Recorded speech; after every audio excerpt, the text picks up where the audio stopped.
बिस्मिल्लाहिर्रहमानिर्रहीम। इस लेक्चर में मैं आपको 1.1 एक्सरसाइज जो 9th क्लास का न्यू कोर्स है वो समझाऊंगा। इससे पहले लेक्चर में मैंने आपको इसकी कुछ थ्योरी बताई थी।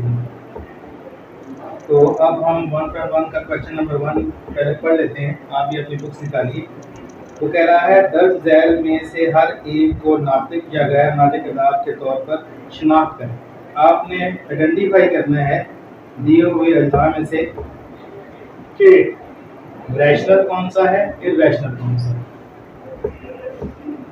उर्दू में नातिक कौन सा है या गैर नातिक कौन सा है। पहला पार्ट है वो बता रहा है पहले पार्ट में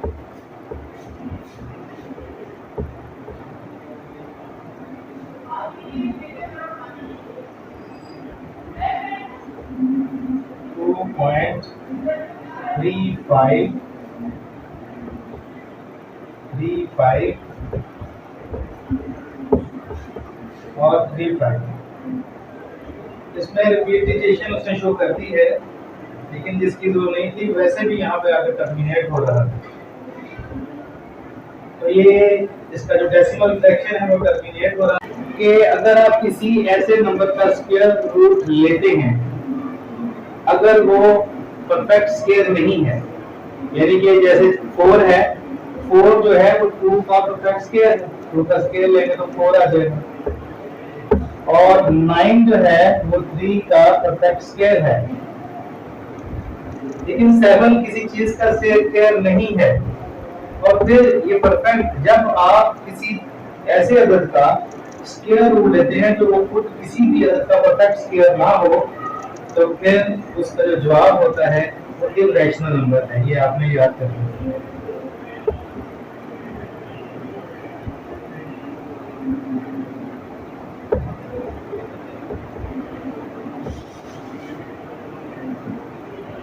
ठीक है जी।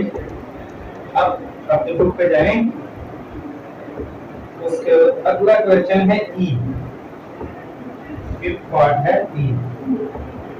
ई भी एक एक्सपोनेंशियल नंबर है जिसकी वैल्यू तकरीबन 2.717 इस तरह चलती है, जो कि एक इर्रेशनल नंबर होता है।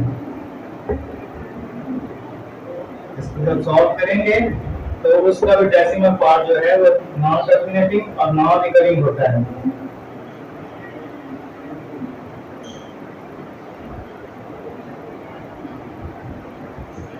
पाई मैंने आपको बता दिया था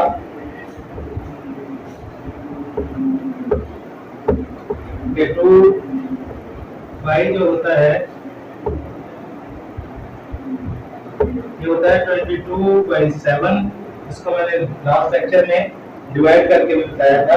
इसका जो डेसिमल पार्ट है वो नॉन टर्मिनेटिंग और नॉन रिकरिंग होता है, तो ये भी इर्रेशनल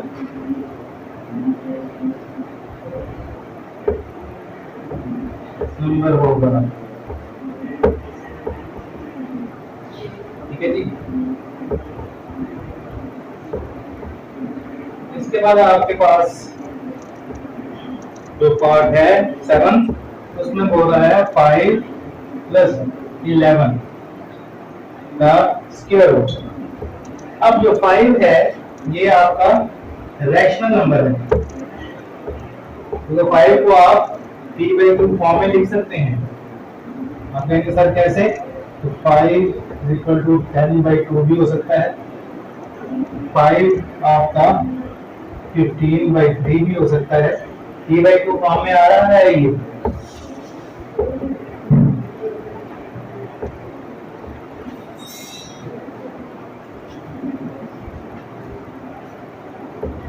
सॉरी, तो ये जो पार्ट है 7th पार्ट है, इसका ये तो आपको रैशनल है, लेकिन 11 किसी चीज का परफेक्ट स्क्वायर नहीं है, तो फिर इसका जो स्क्वायर रूट होगा ये इर्रेशनल है। जब आप रैशनल को इर्रेशनल में जमा करते हैं, जब आप रैशनल नंबर को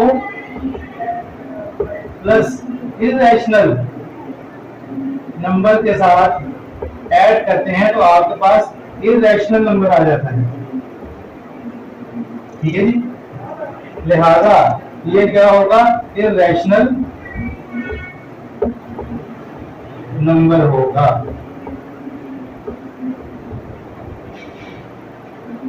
अगर आप किसी रैशनल नंबर में इररेशनल नंबर को ऐड करेंगे तो आंसर इररेशनल नंबर आएगा।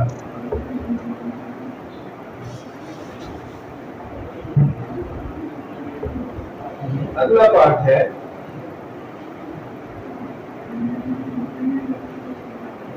आठवां है,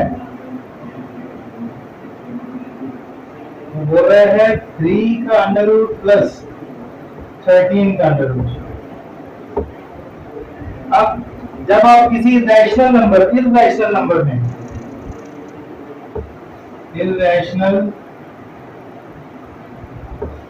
नंबर प्लस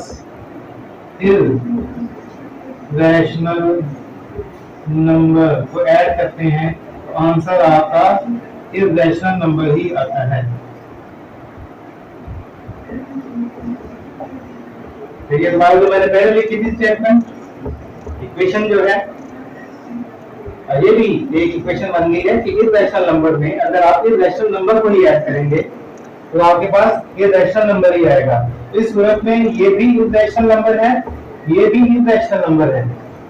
जब दोनों को ऐड करेंगे तो जो आंसर होगा वो इररेशनल ही होगा।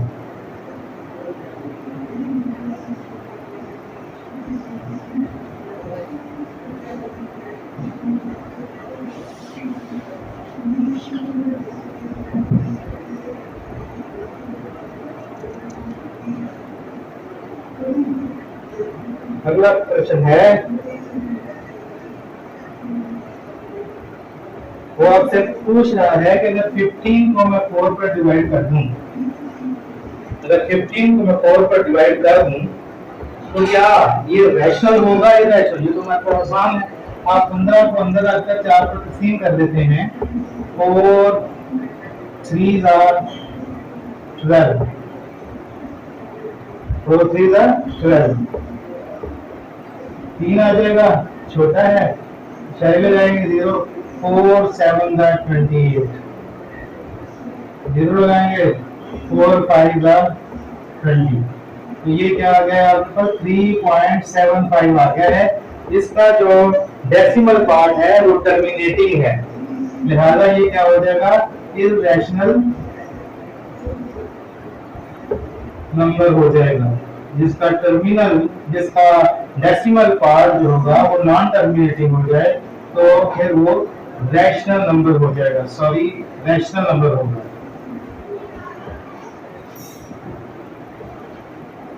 अब आपके पास अगला क्वेश्चन वो बोल रहा है 2 minus 2 under root 2 plus under root. आपके पास एक फार्मूला है कि अगर आपके पास ये फार्मूला यहाँ पर मैं लिख देता हूं कि अगर इसको थोड़ा मिटा देते हैं,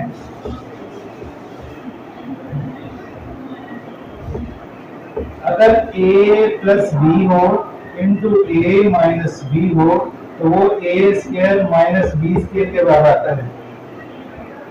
तो इसी तरह ये 2 का स्क्वायर बन जाएगा माइनस 2 अंडर रूट का स्क्वायर बन जाएगा 2 स्क्वायर 2 मल्टीप्लाई बाय 2 4 माइनस जिधर उड़ जाएगी जिधर खत्म हो जाएगी, ये 2 जवाब आ जाएगा जो कि एक रैशनल नंबर है।